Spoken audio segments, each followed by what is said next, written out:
Hello, everyone, and welcome to another episode of Voices of the Resistance, where we give a platform for all who resist terrorism. And now it doesn't even have to be radical Islamic terrorism after the Proud Boys decided to bum rush the Principles First conference. So, hey, it doesn't have to be radical Islamic terrorism. We have our own domestic grown ones here in the United States. Now it's okay. Before I get started, I want to go ahead and start to introduce our amazing guests. As always, it's good to see my brother Nazrullah John Safi, the combat interpreter. How are you? I'm I'm good, doing bro. pretty good. Yeah, I'm doing Okay. good. How are you? I'm almost moved in. Almost. So the Well, place that's behind me is starting to maybe look somewhat decent. Uh, it looks well, what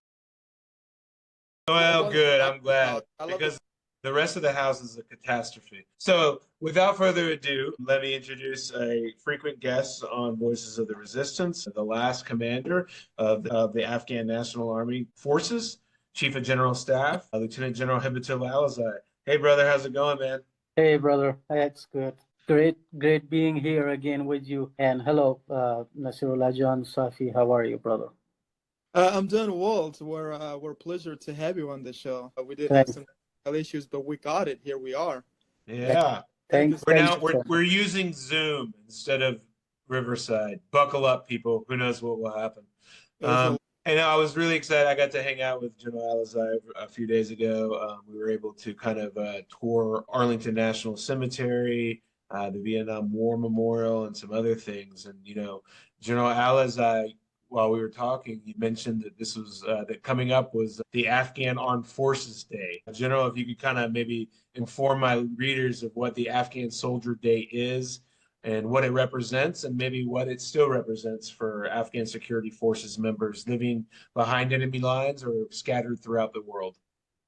Yes, thank you, brother, again. And I remember when you were here, we had a chance to visit Section 60, I guess, which were the all those fallen soldiers and that were part of the global war on terrorism, especially Afghanistan and Iraq. And you remember that we had a couple of friends that we remembered from old days, and we had to go and see, like, it's the same kind of day for Afghans, like just to honor the fallen soldiers, and those are veterans of Afghan army and Afghan national defense and security forces, and the ones are right nowadays scattered, and they are left behind the enemy lines and in a very bad situation. But however, this day was recognized as the Soldier Day. We call it Noi Hut, 9th of Hut. Sometimes it's 28th of February, 27th. Like, it depends on the calendars every year,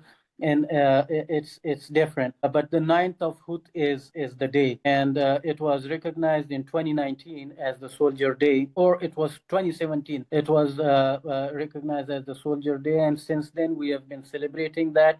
When we were in Afghanistan, we were doing that, and after the collapse, we still have that one day that we all ANDSF officers, soldiers, NCOs get together to different venues and channels and the different public media channels to just uh, show that what we have done and for the country and for the even global security at that time, and how our soldiers and our officers and NCOs are doing right now as being away from their country, some of us, and some of us that are left behind.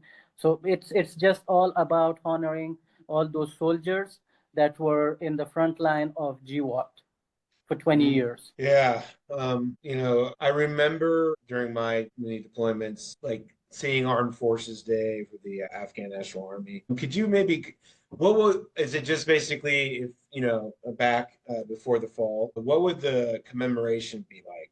Is it just like parades, or is there speakers, or is there prayers, or is it all of the above?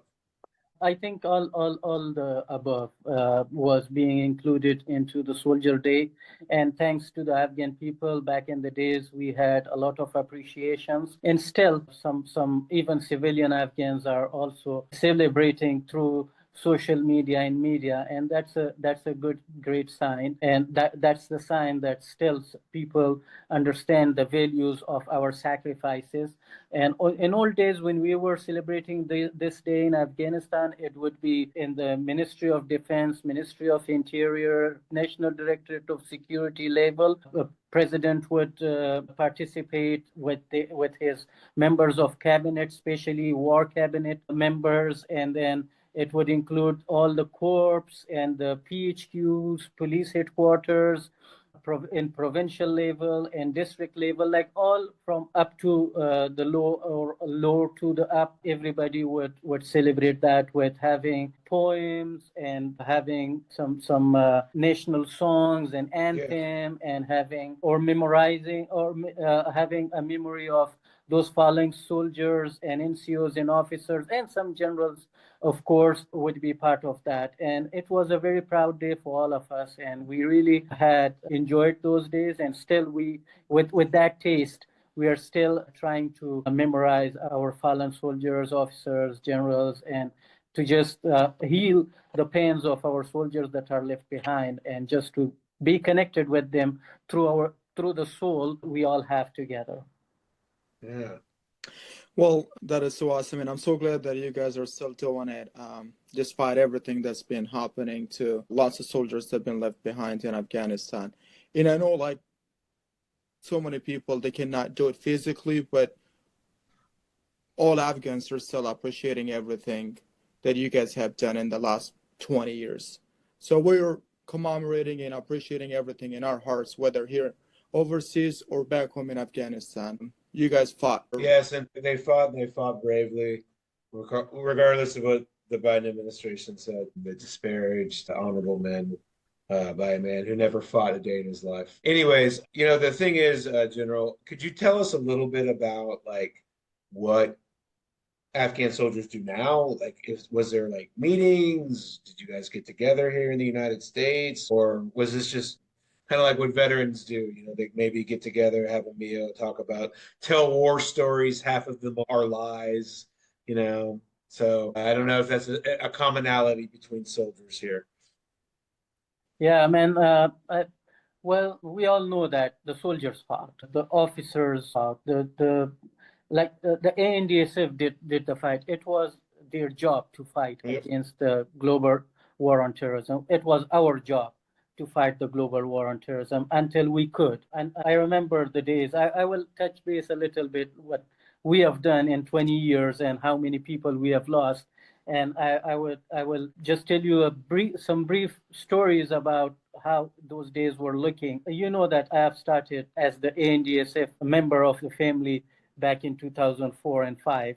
And then I became a 3-star general working in a 4-star position. So like me, we had hundreds of generals, and we had thousands of officers and thousands of NCOs and soldiers. So it reminds me the days when we were fighting, and the Afghan people and Afghan population, men and women, they were allowed to go to schools, they were allowed to work, they were allowed to do everything, have freedom and do everything what they wanted. But we are proud, all of us, that we were doing that job, and we could offer something better for our citizens, for our people in Afghanistan. And in 2016, I remember that I joined the JSOC as the deputy director of from the India side, like Joint Special Operations Coordination Center at that time. And coordination center doesn't work out in a country like Afghanistan. But we were able to work. We were able to work it out, man. And we used to have joint meetings between Ministry of Defense, Interior, and National Directorate of Security, or NDS, and some other branches. I remember in those days, while the G1 and G2, G4, they would be like reporting about the casualties and the numbers of men we have lost. So till then, in the war against global terrorism, it was around 45,000 people.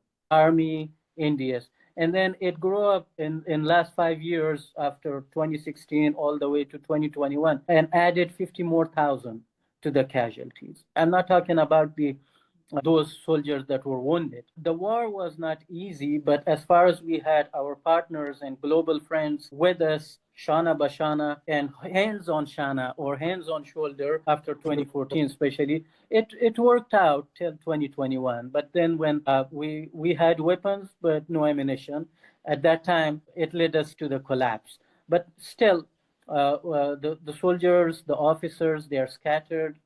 They are big number of them are still in Afghanistan.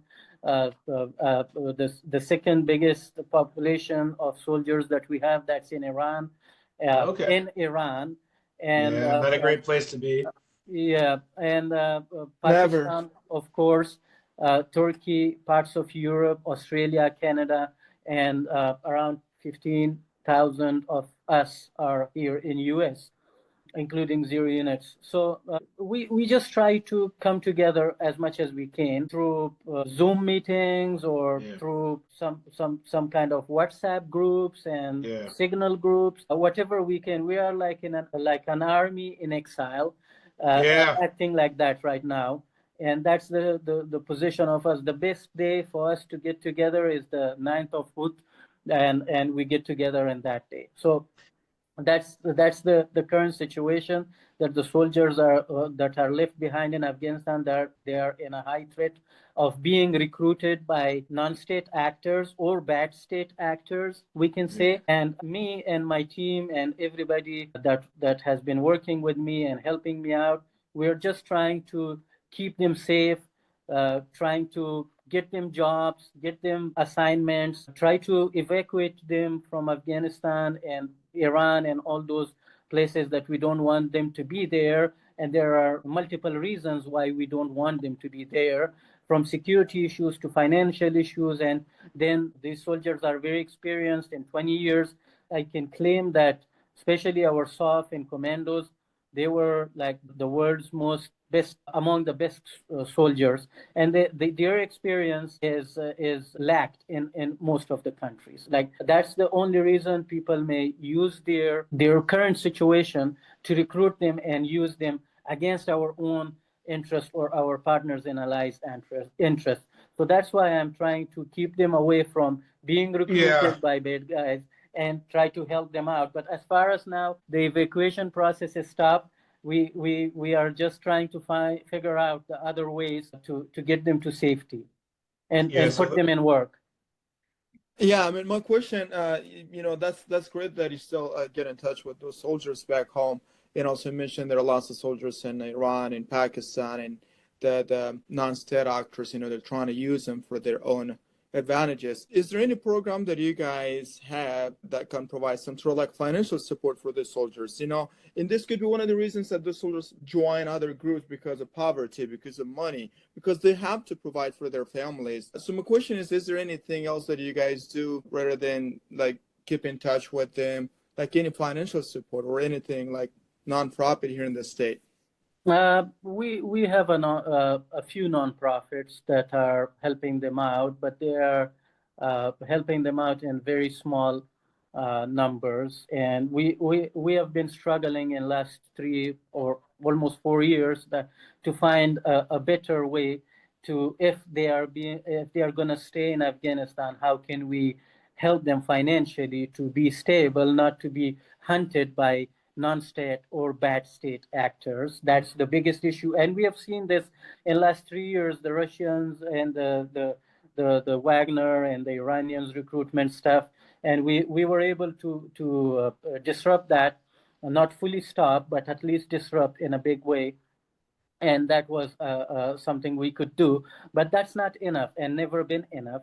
And right Yeah. now we are trying to raise more funds through all our soldiers that are in exile, if they are in US, if they are in UK and parts of the world. We're just trying to raise more funds and put that fund through the nonprofits that we have and send that to the soldiers. But I believe it's not enough. Even the soldiers who are in US and who are in different parts of the world, they are also with work and employment issues. So we are trying to put them in work here as well. However, we have tried in Texas and in Virginia area, in California area, to put as many as we can into work, but still it's not enough. It needs a bigger approach, a bigger team to work on this. We have three different categories of people. One category that is in US, another category that is in diaspora, including Europe, Iran, everywhere.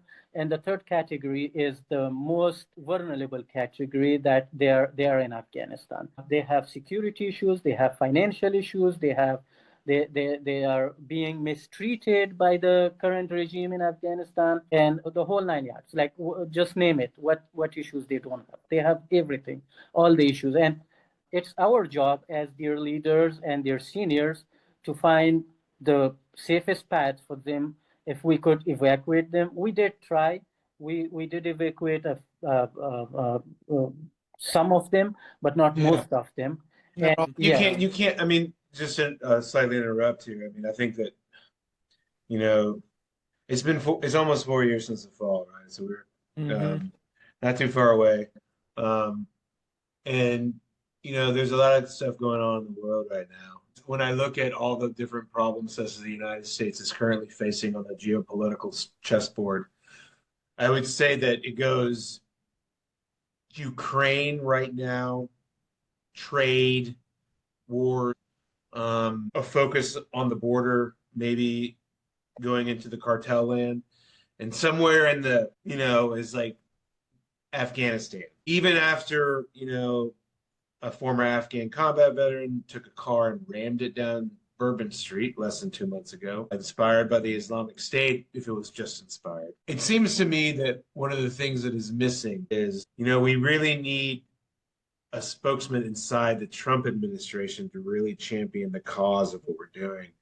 And my fear is this, General, and not to get political, but that in the focus on, you know, changing the military and all this other stuff, that that the only way for Afghanistan to get back into the national attention is for something to go boom in the United States. And I hate that, but I don't know if I don't know how else to do it. I don't know. What thoughts? yeah, I think that would be the most unfortunate, and that would be no different than 2001. Yeah, And we all can just expect that from the current situation on the ground in Afghanistan. I am seeing that is not being taken very seriously as it was expected to be. yeah, But in the meantime, I believe part of this depends on the Afghans as well. I have sure. been saying in the last 4 years, almost 4 years, that, hey, we cannot bring all Afghans to US and Canada. So we need to find a solution for Afghanistan to have the all the soldiers and all the people there live in peace, you know. And for that reason, I believe there are a couple platforms that has been worked out by Afghans, and that's something that we can talk about, and walk with. So those processes are shaped right now, but they're not perfect. We Yeah. all know, like Vienna Yeah. conference, it's a conference right now, but how can we change this Vienna from just a conference to a pathway, to a Yeah. roadmap, to a system, to a collective? Like it won't take a lot from us to take it to the next level of expectation of Afghan people to be managed in the meantime, and also to have some effects. And like Herat conference is also one of those conferences that could be used as the body to work on what is gonna happen to Afghanistan after Taliban. So, General, you know, we talk a lot about roadmaps and processes for a better Afghanistan. You briefly kind of named it in your response there, talked about Vienna. For some of our listeners who are unfamiliar with the Vienna conference, which is in Austria, the various anti-Taliban resistance groups, I think it was representatives from various 90 different groups, met in mid-February for the fifth time. Representatives from all the different groups were there. Speeches were made. There was a call for international assistance, and basically, I mean, going after the Taliban regime for being an gender apartheid regime. And then what do you think, General? All those conferences, there's the fifth one. You're right, it's not perfect. But could you give me some of the tangible benefits that, you know, that these conferences have produced? Because, you know, is it just documents, or is there actual cohesion being built throughout these processes? Because it takes time. It doesn't happen overnight. Mhm. Oh, absolutely. It started in 2022, Yeah. and it had five different gatherings. And the Herat conference is a little bit more older. It started back in the days when we were in Afghanistan. And beside these two, we have GFA, Global Friends of Afghanistan, that is also helping, and they are taking conferences and seminars and stuff. So bringing all these together, I believe we can. Right now, we are in a situation, especially with Vienna, like these are talks, but Yeah. there is a potential to change the Vienna as the hub to form an umbrella of opposition. You know, bring all leaders together. You know, you can see that how the some very important leaders came together after a long time, and it took them a while, but still we can bring all other leaders together in Vienna, and that, I believe, that could become an umbrella as a machine and brain behind the future of Afghanistan. We can use GFA and the Herat conference to facilitate with all these jirgas that we are going to do between the Afghans. So we have to do two peace deals, or two peace or negotiation parts. One is between us, different groups. In last 4 years, dozens of groups and resistances and parties have been established. So I don't think the world will be able to talk with all these dozens of groups Sure. and parties, especially US. I don't think they have enough time to talk with 12 or 10 or 15 different Nor groups. attention spans. So at one point they have to come together. Why not? They should come together now. Then it's too late, and that would be one part. And then the other part would be like how to bring these people to the Vienna conference to work together. That part could be played by GFA, Global Friends of Afghanistan, and then there's Herat conference that could help GFA and Vienna with paperwork and having the constitution and the way forward after the Taliban for Afghanistan, working on the systems, working on how all these all the system would be running or could be running after the Taliban. So that kind of stuff can happen. And if you look at the concept and context of all these three different entities like Vienna, GFA, and the Herat conference, almost everybody is represented. They have representatives in all these three venues. Some in one, some of them are in another, some of them are in another. So we can bring all these three together, and then I believe we can have an umbrella. And there could be a potential to go for government in exile kind of concept, or something different than that. Let the Vienna and Afghans, whatever name they put on, maybe they will have problem with Vienna conference, and after everybody comes together, they change the name to something Yeah. new. So it's their job. But currently it's Vienna conference. That's why we are saying that we should use that. Reform, we can bring reforms everywhere, even to Vienna, to GFA, to the Herat conference, just to make sure that everybody is happy, and we can all work and talk together. So I believe in that way. According to the threats from Afghanistan, I believe waiting for the threat, it would be worst case scenario, especially for Afghans. It will not be beneficial. However, U.S. will defend its soil and its people in either ways, and it will not be beneficial for Afghans at all. If some people are waiting, let something happen in U.S. or in the world first, then we will be benefited like 2001. I don't think so.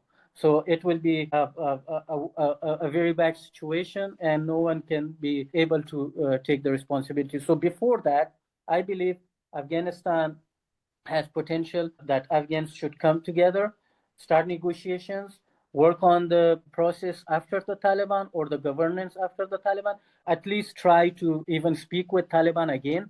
If not, then Afghanistan cannot be left the way it is. God forbidden, nothing happens. But if something happens, there would be an umbrella already, and there will be an opposition, there will be a partner or allied force that will be talking to US about the future. If something doesn't happen, it would be better to go through the peace and negotiations channels and see where it goes and how Afghan people can benefit from that. But don't forget one thing. The current administration, we are seeing from one side that we have a little bit of frustration that there's no clear talks on Afghanistan, but in the meantime, we see some good hope that the Trump administration and President Trump himself is very much interested in trade and deals and stuff. And why not? Afghanistan could be a lithium partner for US compared to all other countries that you guys are trying to, and they are not willing to make deals with you. So that could be something for the future, but not at this moment. We need Afghans to get together and work together. Yep. We talk about Vienna, the fifth conference, and for our audience, it was the fifth conference, and there was some opposition groups later for NRF and the Afghanistan Freedom Front. So my question is, what role did the Afghan opposition groups play in the conference, and how did their participation shape the discussions? Because I didn't see everybody there. Like there were not a lot of people invited to Vienna conference or conference in the future. Do you think we need a political unity? We need more Afghans to come together and join those kind of conferences or meetings?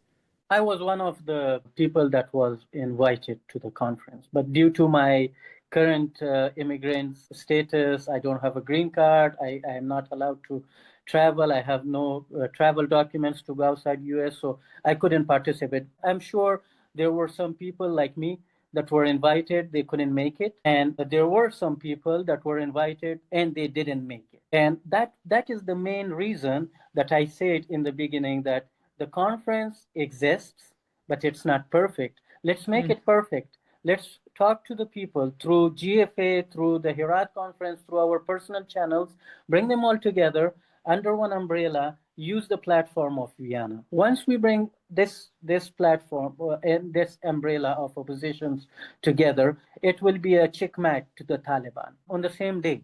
And then we will decide if we are going to work, if we are going to fight, or we are going to have a peace deal. Like till that moment, we cannot say.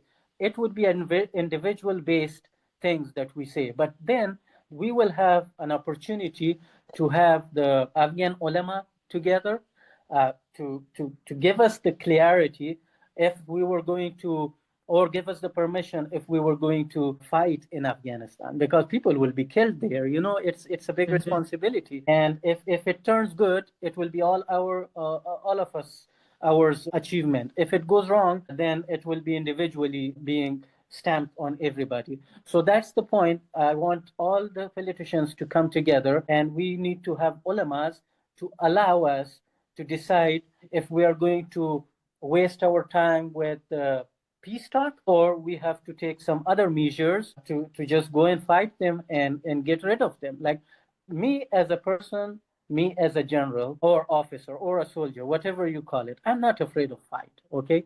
And I'm ready. And we remember in 2021, my forces, all ANDSF, they were fighting, and we have complaints from Taliban on media and social media that I can send those reports on media that they were complaining from our operations, and they were like in a bad position when we had a surge all over the country. But they understand, we understand, the defeat was not a military defeat, it was a political defeat. Now, right now, we need to find a political solution for Afghanistan, or at least try it.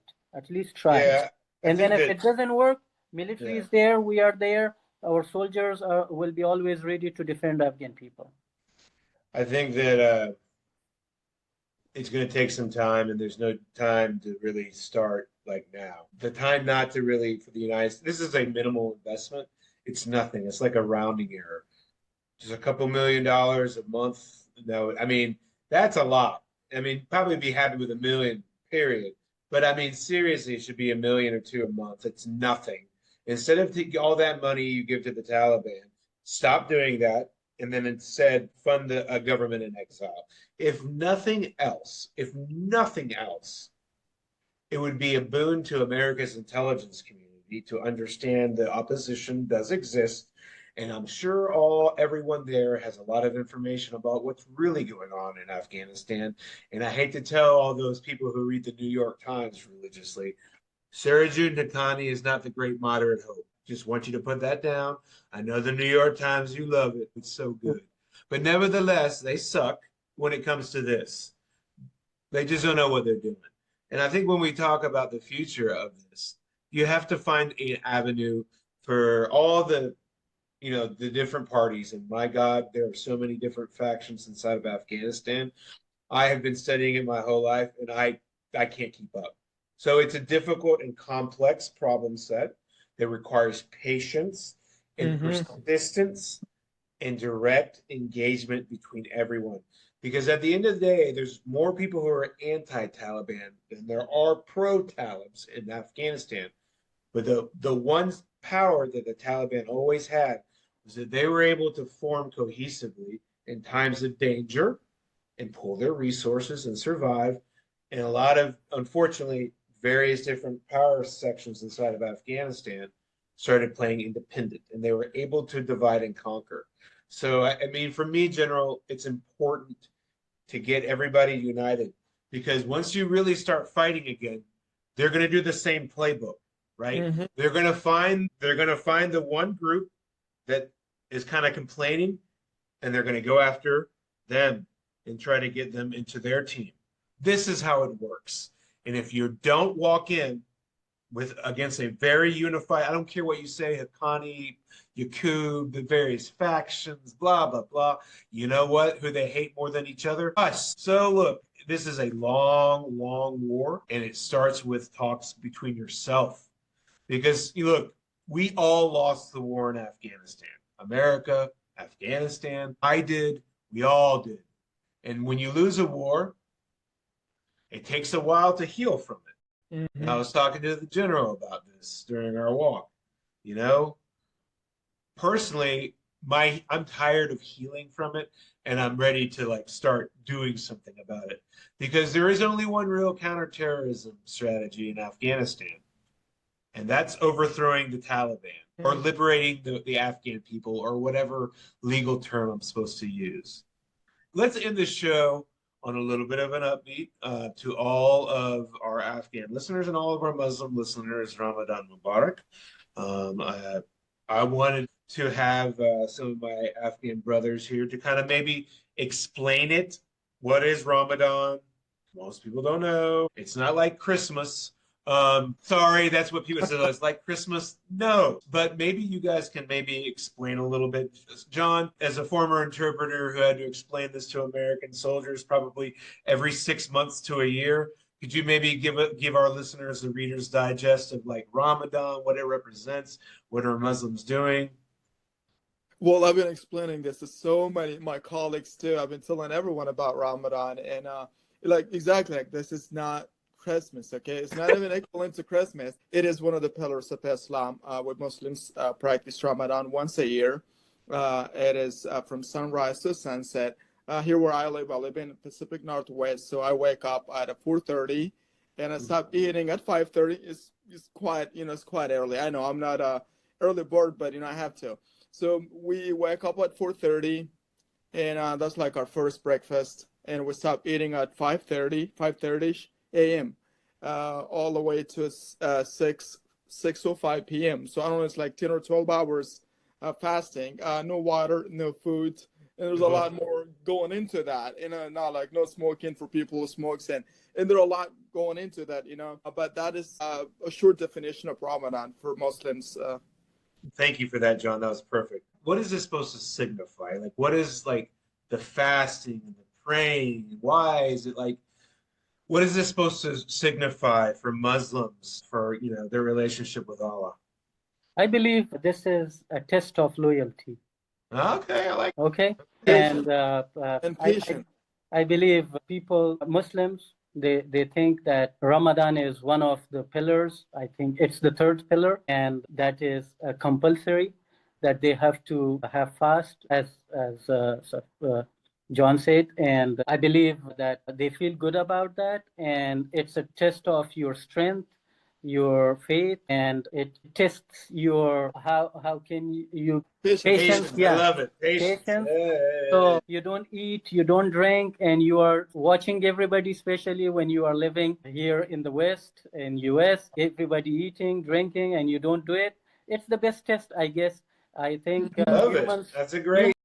humans should have this test in their friendship as well. When you are fighting together and you have to stay loyal to your friendship till the end, and it needs to be something like a lesson to everybody, like the way Muslims are being and staying loyal to their Allah and to their God. I believe humans can do the same thing in different other venues together. So I personally enjoy it.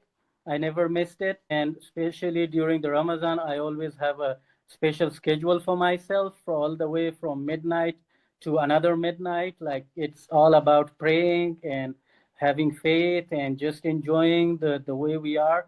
We believe that this is a cleanup month. So Yeah. whatever sins or whatever It's, we have done wrong, this is the month that to shred all and become clean again. I love it. Yeah. Well, There's so much about Ramadan. I mean, we of can have a course, different show about it. But on we the top could. of that, what General mentioned, it's about patience, and it's about learning about your neighbors who struggle food-wise and Yeah. financially, and what you can have and they cannot. You feel that, because you can have food every day, and you don't even think about your neighbors who don't have it or who struggle with food. Then you can feel them too, like, hey, this is how it feels when you don't have food. And it's good for the health as well. I believe the world's most best doctors are talking about this nowadays, that staying in a fasting way for 12 hours, 15 hours, it's better for the body and for the health as well. So that's another benefit that we get.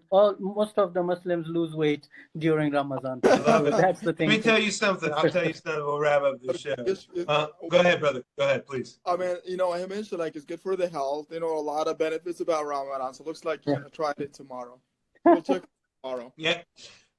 Someone who spent some time in Afghanistan and Iraq and uh, fighting alongside Muslim soldiers, I have learned a couple of things about Ramadan. Number one, be careful with somebody who has now decided to stop smoking all of a sudden. No, there's always that one, and you're like, are you not smoking now? They're like, yes, not on Ramadan.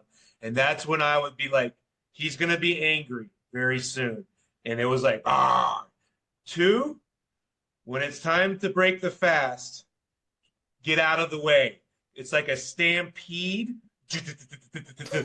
And it's just like it's a great time, trying to make fun, but I'm not trying to make fun. I'm trying to have a little humor about it. For me, I learned a lot about Ramadan just by being with my Afghan brothers in the field and waking up with them. I told them I'm not keeping the fast, but I'll wake up early and like have chow with you. Hey, and then You gotta give afterwards it I'll a go shot. join you again. Free food, I'm going to be there for that. But like really, Ramadan is a great thing, and there's a lot of stuff that you can read about it. If you have Muslims as friends, which you should, or Afghans or whatever, just ask them about it. It's fine. People are happy to discuss the things that are important to them. There's nothing offensive with somebody asking a Muslim to explain Ramadan. I had somebody tell me this today. They were like, "Well, I just don't want to say anything. I don't want to be offensive." I'm like, "Why would that be offensive? Have I missed something in my life? I don't know." Well, anyways, people, I've been rambling on for a while, and I want to say thank you very much to General Alizai for yet again coming on the show, discussing Soldiers Day, the Vienna Conference, and Ramadan. General, on behalf of both me and John, we hope you have a wonderful week ahead. And you and your men behind enemy lines and scattered throughout the diaspora, we wish them a Ramadan Mubarak. You and your families are always in our prayers. General, you have any last words? Thank you, brother. Thank you. And I believe that we are in the best opportunity window, all Afghans, to just be prepped for any kind of situations and conditions. And I believe U.S. and especially the current administration also recognizes this, that Afghans should come together, and Taliban are not the future of Afghanistan. So that's the thing that we all should consider and think about the Afghan people and the world and American people as well. Well said. John, you got anything else? Well, thank you guys. Thank you, General, for being in the show with us. I learned a lot. I mean, personally, and something. I mean, I already knew, but something really stood out to me. I'm just gonna recap it real quick for folks who thinks that the Afghan soldiers did not fight in the last 20 years. General made it clear that we had 40 something thousands KIA and over like 80,000 wounded in action. So that's the questions for folks who thinks the Afghan soldiers did not fight, and it was. It's a wonderful show with General, and we'll love to hit again. And if needed, let's see how we fight again. Yeah, that's exactly right.